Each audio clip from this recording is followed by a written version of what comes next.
Ryan Reynolds here from Mint Mobile. With the price of just about everything going up during inflation, we thought we'd bring our prices down. So to help us, we brought in a reverse auctioneer, which is apparently a thing. Mint Mobile Unlimited Premium Wireless. How to get 30, 30, how to get 30, how to get 20, 20, 20, how to get 20, 20, how to get 15, 15, 15, 15, just $15 a month? Sold! Give it a try at mintmobile.com/switch. $45 upfront payment equivalent to $15 per month. New customers on first 3-month plan only. Taxes and fees extra. Speed slower above 40 gigabytes. See detail. This episode is brought to you by United Airlines. When you want to make the most of your vacation, book with United. They're an airline that cares about your travels as much as you do. United is transforming the flying experience with Bluetooth connectivity, screens, power at every seat, and bigger overhead bins to help fit everyone's bag. And with their app, you can skip the bag check line, get live updates, and more. Change the way you fly. Book your next trip today at united.com. This episode is brought to you by Allstate. Some people just know they could save hundreds on car insurance by checking Allstate first. Like, to check you have the tickets in your wallet first before you drive 2 hours to the big game. Seriously, you had one job. Now the closest you'll get to the 50-yard line is parking lot D. Yeah, checking first is smart. So check Allstate first for a quote that could save you hundreds. You're in good hands with Allstate. Savings vary. Terms apply. Allstate Fire and Casualty Insurance Company and Affiliates. Northbrook, Illinois.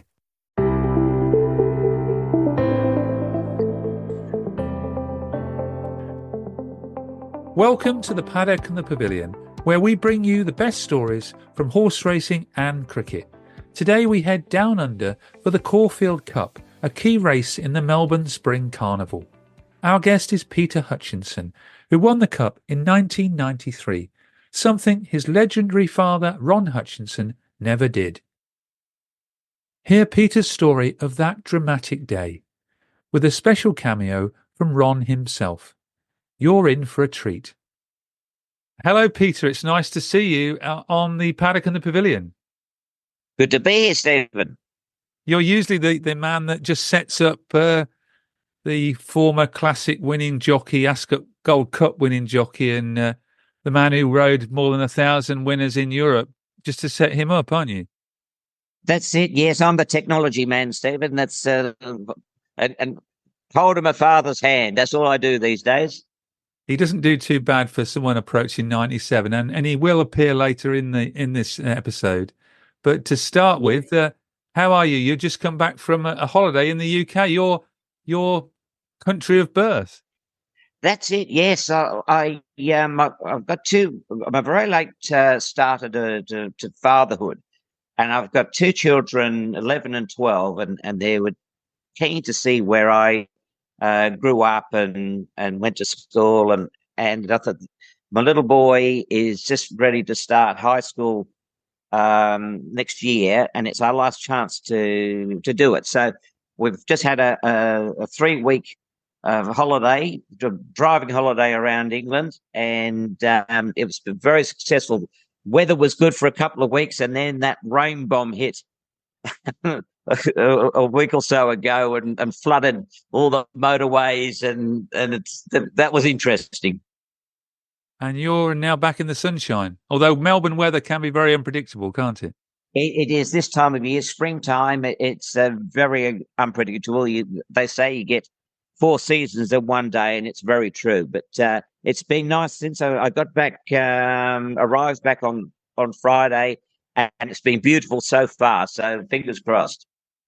Well, you've got the Spring Carnival to look forward to. And in this episode, we're going to talk about a race that is being held on Saturday, the 18th of October. That's this Saturday, which you won in 1993, the Caulfield Cup, a race that another gentleman didn't win. No, but he doesn't. Don't worry about that. He still takes all the glory.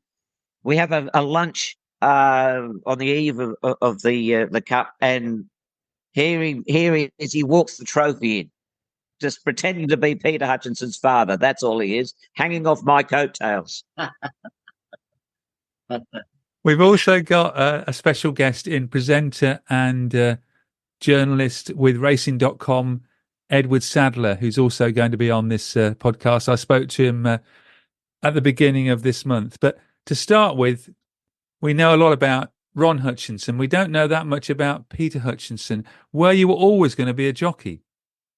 Yes, it was one of those things. I'm the youngest of the family, and as a little boy, I idolized Dad, and all I wanted to do was be a jockey like Dad. And I would go and sit in the jockey's room with him on race day, and sit amongst next to Lester Piggott and all the old greats. And I just loved it. That's all I wanted to do. So Dad used to tell me, he said, "Son, you'll never be a jockey as long as you've got a hole in your backside." But I persevered and I proved him wrong. But he didn't put me off. Did he encourage you a lot, though? No. He said I was wasting my time. He reckons I was going to be too big. He said, "Look, he said, look at your feet, son. You've got feet like skis." I take a size 6. He takes a size 2, but my feet are by no means that big. But are you a lot taller than your dad? No, we're the same size. We're exactly the same size, although he's shrinking now. We used to be the same size. Now he's turning into a little hobbit. So how did your racing career start? Where did you start?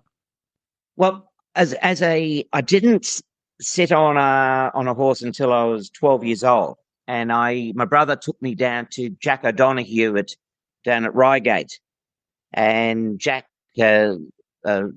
trained a handful of old steeplechasers. He's famous for he won the 1951 Grand National with nickel coin, and old Jack, his place was a bit like old McDonald's farm, and he had cattle, donkeys, his racehorses, and ponies, and he had rough ponies. They were sort of ponies that people say, if you can break this thing in, you can keep it. And that's where I started on. So my first day of sitting on a pony, the pony dumped me twice before it even got out of the stable. So that was sort of like my baptism of fire. So I learnt on the basics with Jack. And then when I was 15, Jeff Lewis retired from riding, took up training, and I shifted to Jeff and started on the racehorses with Jeff at Epsom. So until I left school, and I was going along and not really learning that much, but I decided I'd go to Australia and get some work experience in Australia, and that's basically where I started off. I went to Colin Hayes at Lindsay Park. I did a year's work experience. At the end of the year, I was going to come back to England and be apprenticed. And Colin said, "Well, why didn't you have a couple of rides in Australia before you come back and go back with race riding experience?" And I thought, well, if I go have a few rides, by the time I get back, it's going to be halfway through the season. I'm better off staying in Australia and do the full season in Australia.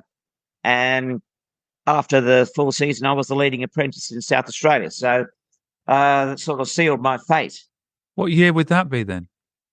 That was 1983, and I started riding in 1984. But you did have some rides in the UK. I did, yes. At the end of that first year of race riding, I got suspended, and I was desperately homesick. So I jumped on the plane, came home to visit the family. The suspension finished while I was in England, and my brother Ray again said to me, "Why didn't you have a ride here before you go back?" And I rode a horse for John Jenkins, an old jumper having a blowout on the flat for John at Sandown. First up over 10 furlongs, and this old grey horse, Stonehenge his name was, and he jumped to the front, pulled his way to the front, and I just nursed him. As each horse attacked him from the half mile onwards, he kept sticking his head out and wouldn't give up the lead. But I knew if I'd moved on him, as soon as I let him go, he was going to run out of steam. So I sat on him till probably half a furlong out. Eventually, when I let him go, he kicked and then died about 20 yards from the line. And I got swamped, but I was only beaten a length on 100 to 1 shot. And it sort of made everyone pricked up their ears and said, who's this Australian kid? Ron Hutchinson's son. That's it. So the old people knew who I was. Especially the old jocks who, when I was a little kid sitting in the jockey's room, they knew who I was, but younger people had no idea.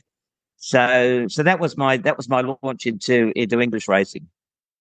And then you went home, but you came back again.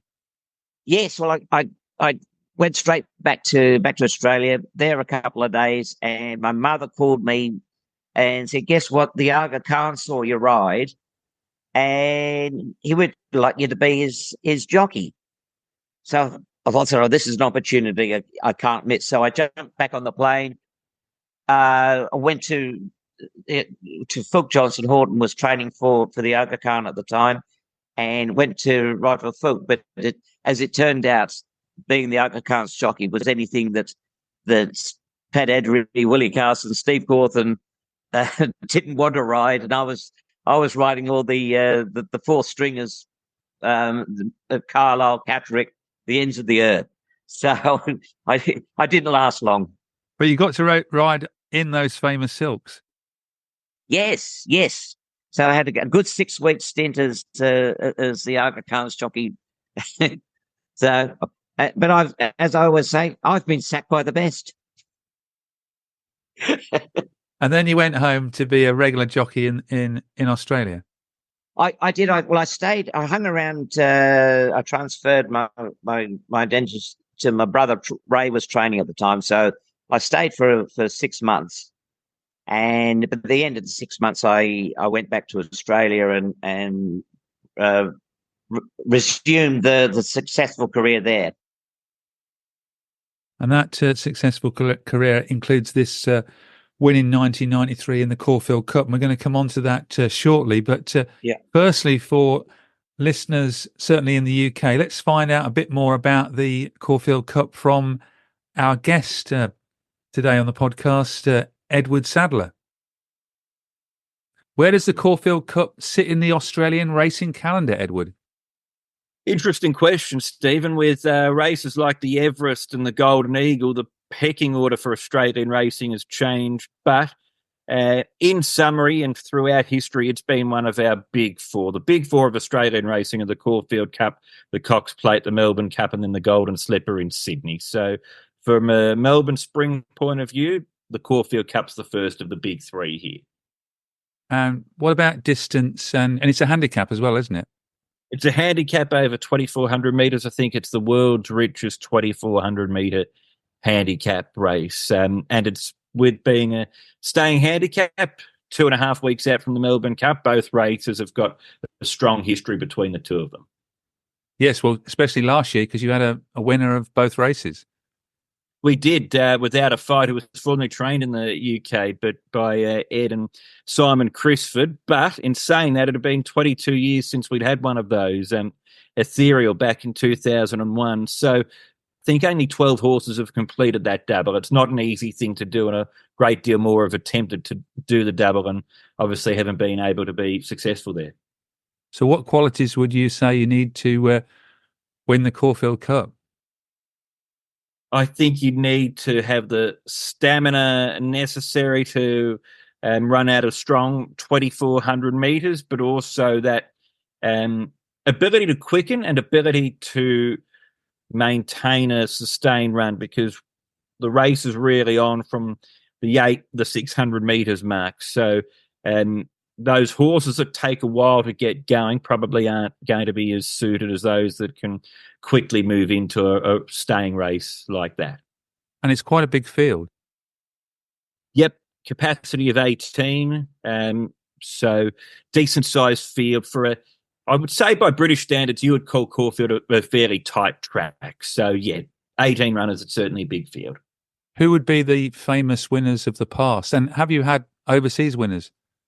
Yes, certainly had overseas winners. A British winner in 1997, Torfin's Melody, which wasn't too popular actually with the Australian punting public, not because it was a British winner, but because Ray Cochrane knocked down half the field to win that day, Stephen. So I think there was a feeling that the overseas visitors might have been looked after in the steward's room that day. So that's quite a famous one. But in more recent times, Godolphin won it with All the Good. They won it again in 2018 with Best Solution.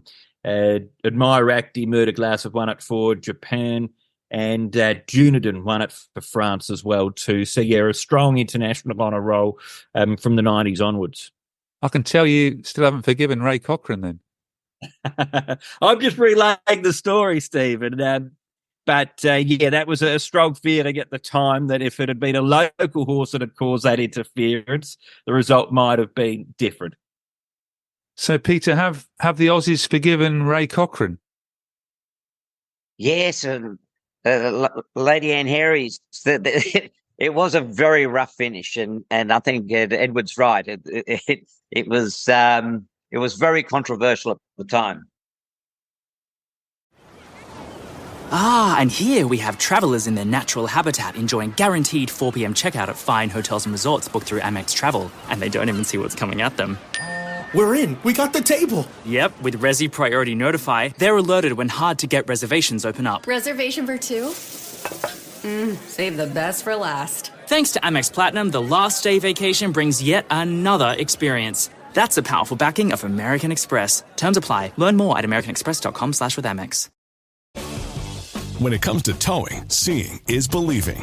That's why Chevy Truck's advanced camera technology offers up to 8 available cameras for 14 unique views, so you can focus on the view that really matters. Chevrolet, together let's drive.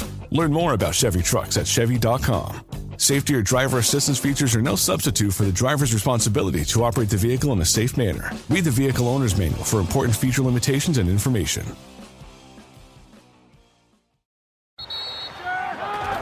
Whether you're ordering wings for the game, whipping up a 7-layer dip, or ordering pizza, there's something about football that makes you want to eat.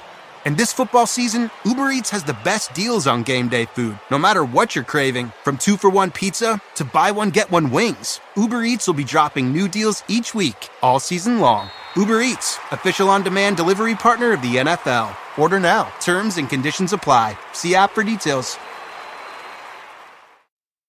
Let's return to Edward Sadler, presenter and journalist for Racing.com in Australia, for his memories of the Caulfield Cup, before Peter gives us the dramatic story of his victory in 1993 and more about his racing career. Peter Hutchinson won his Caulfield Cup in 1993. Can you recall your first Caulfield Cup? Yeah, very good question. Yes, the first Caulfield Cup I can remember is 1997, and a horse called Might and Power absolutely bolted up. And that was the race that really cemented his position as a champion of Australian racing. He went on to dominate the sport here for another 12 months after that. But yes, he led all the way and kicked away to win by 7 lengths. So quite an extraordinary performance. And that's the first one that I remember. And then he came out and won the Melbourne Cup 2.5 weeks later. And then the year later, won the Cox Plate, so winning 3 of our biggest races. So you can't quite remember Peter's win then? I was 18 months old when Peter won it, so I don't want to make you or Peter feel old here, but I'm just stating the facts. And where will you be watching this year's race? On Saturday, the 19th of October?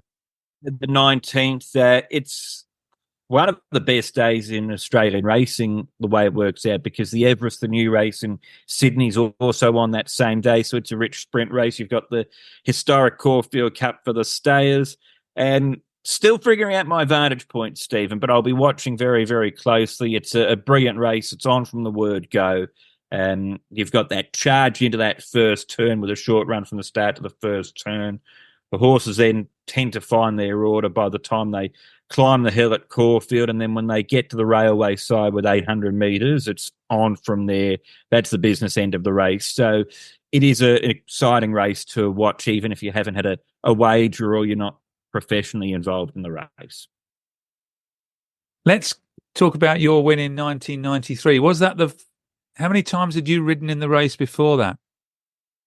Oh, I'd ridden quite a few times. I'd actually ran second on Water Boatman, one of Sheikh Mohammed's first. Actually, I think he was Sheikh Mohammed's first Group 1 winner in Australia when I won the Adelaide Cup.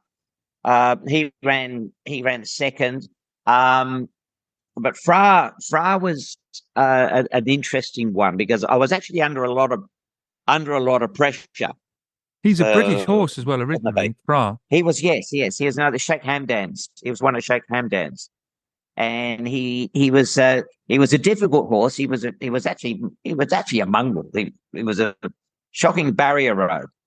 His party trick, he liked to dive under the front of the gates, so he always made life a little bit difficult. But I got on well with him. That's the reason I was riding him, because I was good on that type of horse, temperament wise. But you nearly lost the ride, didn't you? Yes. Well, the stable have been going through probably the roughest patch they'd had for many years, for years. And it's one of those situations where I've never come across a trainer that trained one badly. They always blame the jockeys. So Michael Clark, who was the number one jockey, and me as number 2, we were on the outer, and they were just looking for any excuse to get rid of us. And on the Wednesday before the Cup, I presented it to them on a plate. I was riding another one of Sheikh Hamdan's Maracas in the Coogee handicap, one of the last qualifying races for the Cup. And David Hayes legged me on, and he said, it's 30-1, this horse, it can win, and we're backing it. So I had the race shot to pieces, home for all money. And in my mind, the horse is going to qualify for the Cup 3 days later.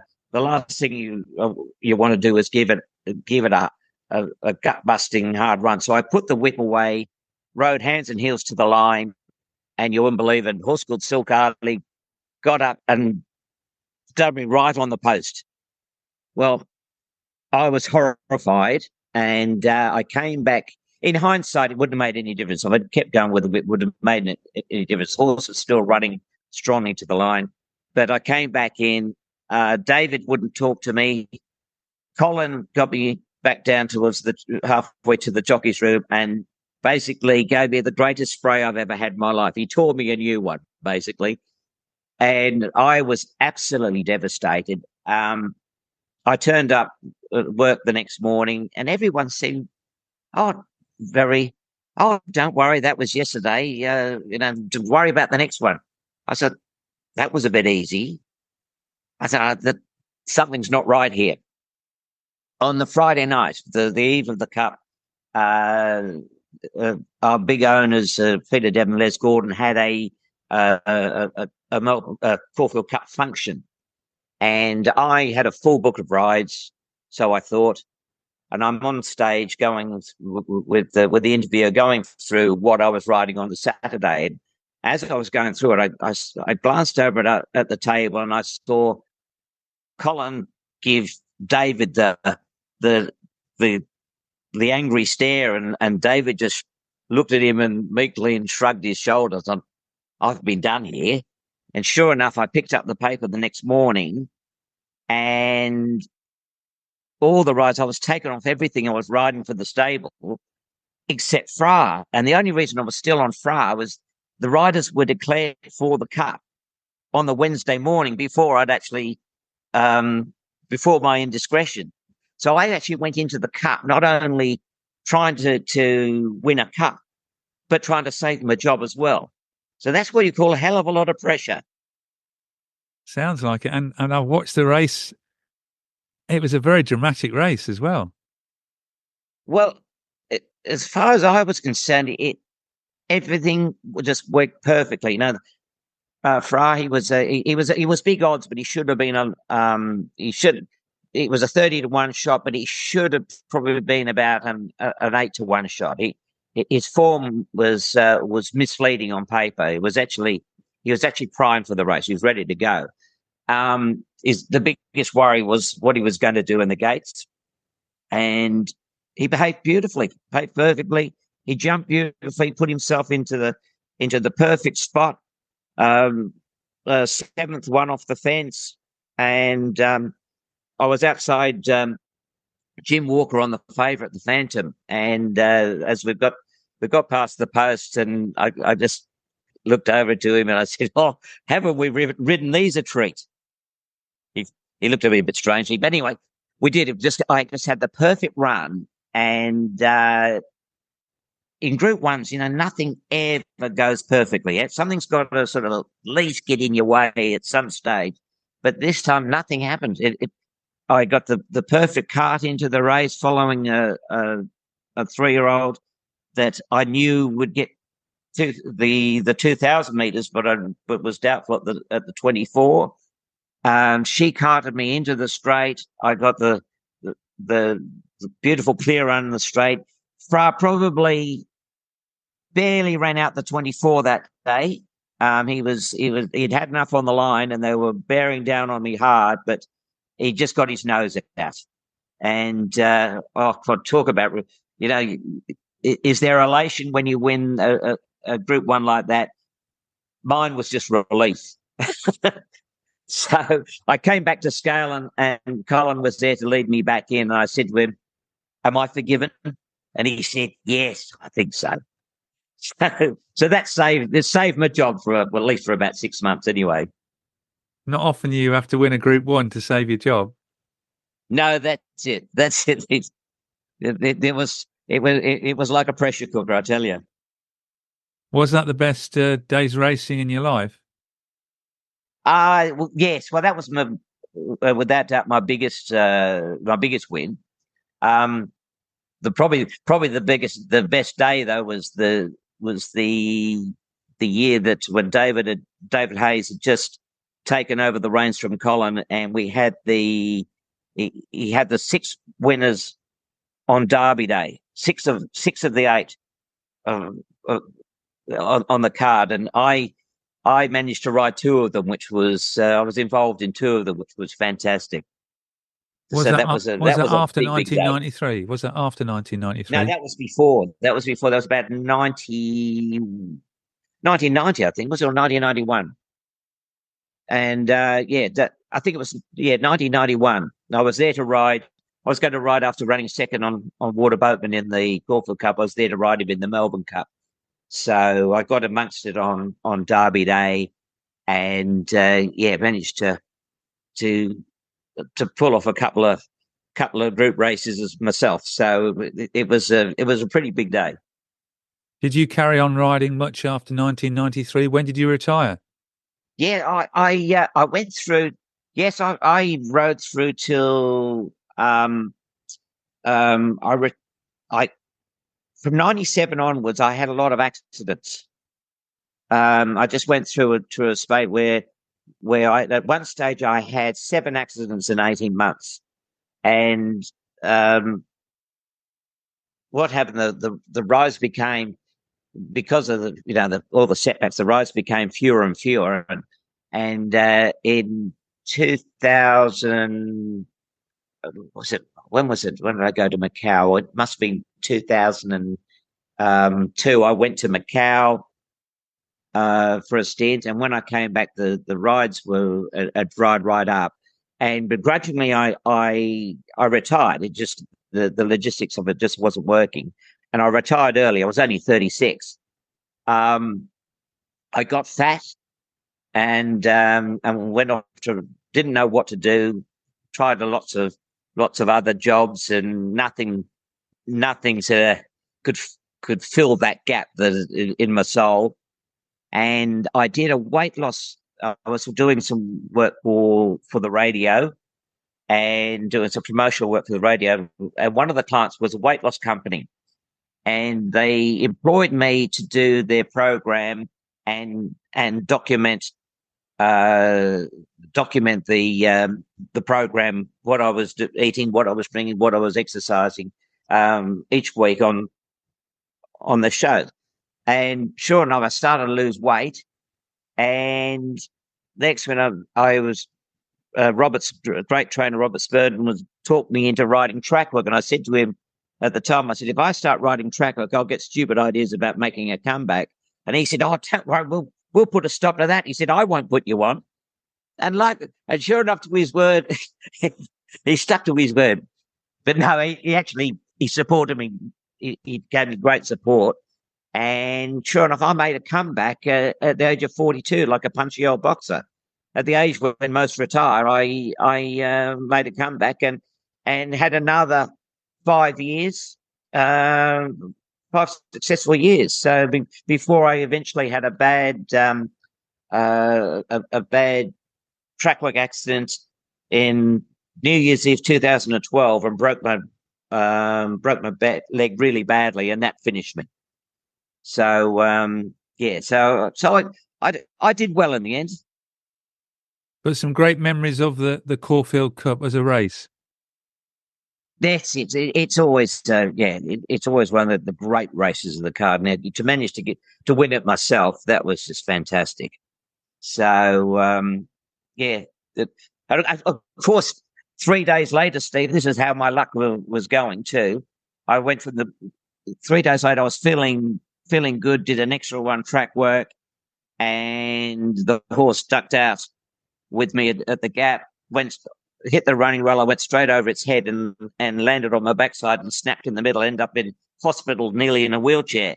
So I went from the greatest low on the Wednesday, the greatest high on the Saturday, and back to the greatest low on Tuesday. It was like my life was on spin cycle. It's now time for Ron Hutchinson, Peter's father, to talk about his Caulfield Cup memories. I began by asking him if he was there on Peter's memorable day in 1993. Yeah, you mentioned that. Was I there for the Caulfield Cup?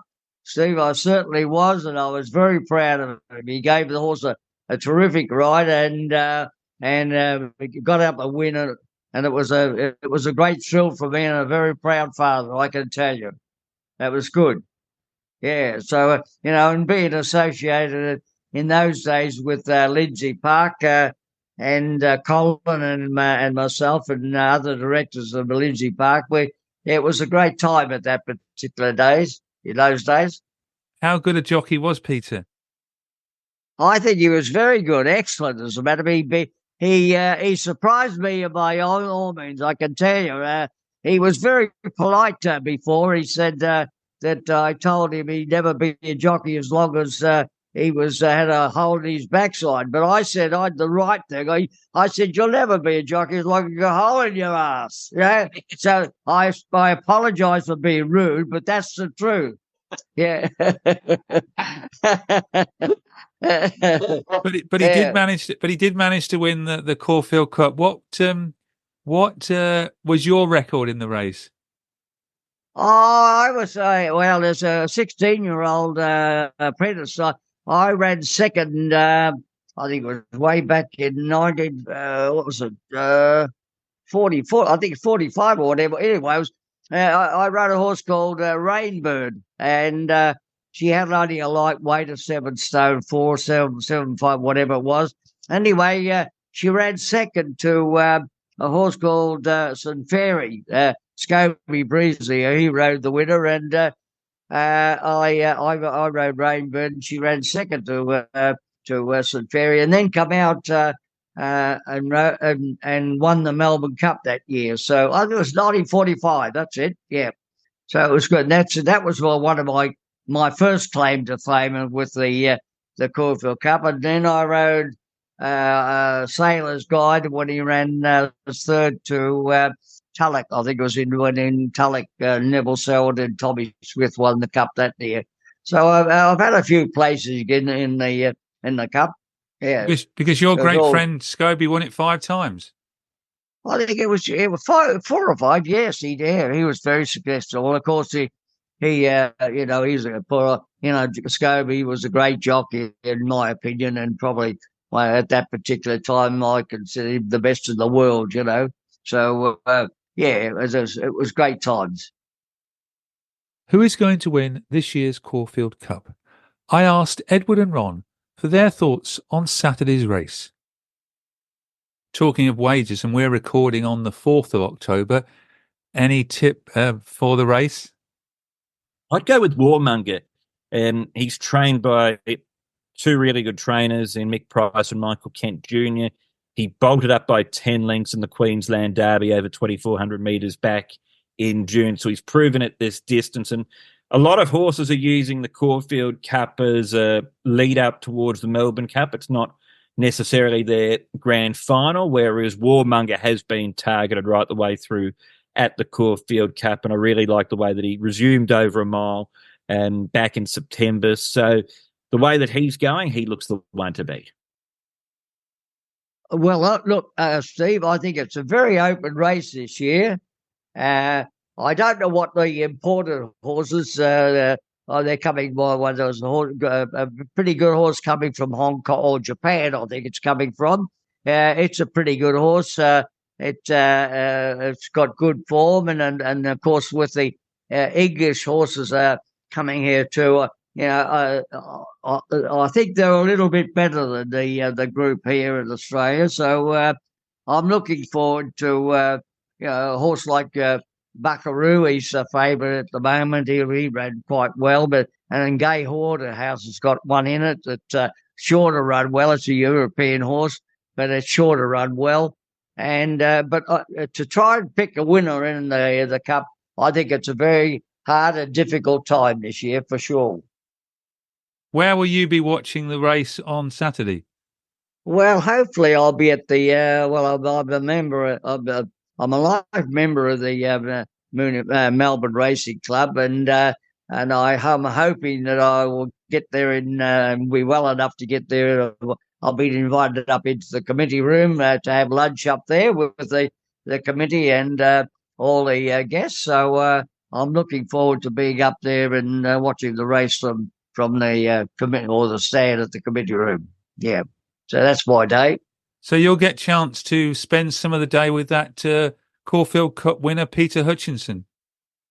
Well, I doubt whether I'll see him. Hopefully, I will, but he'll be in another part. Be in, Stephen. He'll be in another part of the stand, and I'll be in a different part. So I doubt whether we'll cross swords because he likes to drink and all that sort of thing, and I'm against all that drinking business these days. So I'll let the young people run their own race, and I'll ride my own race. So I'll probably miss him anyway. But I wish him luck.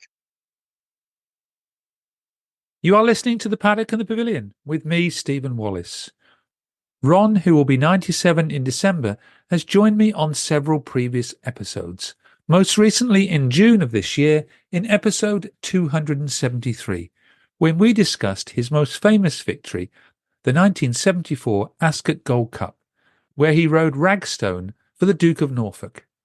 You can find this episode and our whole archive of over 300 shows on Apple Podcasts, Amazon Music, Spotify, and on our YouTube channel. It's time to wrap up this podcast on the Caulfield Cup with the 1993 winning jockey. I asked Peter where he will be watching the race from on Saturday. I'll be there. My job now is I mentor the amateur jockeys. So I'm on the teaching side of things now, and this is my last social hurrah before the picnic season starts. So I'll be going along and cheering on the sidelines, but and then start my weekend job on the following week. So you'll be at Flemington for the Caulfield Cup, and you'll be there for the Melbourne Cup as well. I'm not going to do Melbourne Cup, no. So from now on, I did Caulfield on Saturday, and then on every Saturday I'm up the picnic races are run on the country circuit. So I do a lot of travelling. Well, thank you very much, Peter, for speaking to you and not just getting you to set the PC up for the other famous jockey in the family, and for telling your story of the day when you won the Caulfield Cup in 1993 on Fra. Thank you, Stephen. Yes, it brings back a lot of memories. Hard to believe it's over 30 years ago. Well, at least you can say you've won the Caulfield Cup, though. That's it. You can't take that one away from me.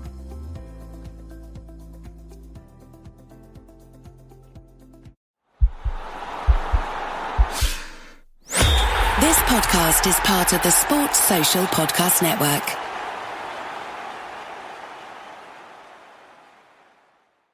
Vice President Kamala Harris. I get it. The cost of rent, groceries, and utilities is too high. So here's what we're going to do about it. We will lower housing costs by building more homes and crack down on landlords who are charging too much. We will lower your food and grocery bills by going after price gougers who are keeping the cost of everyday goods too high. You work hard for your paycheck. You should get to keep more of it. As president, I'll make that my priority. I'm Kamala Harris, candidate for president, and I approve this message. Paid for by Harris for President.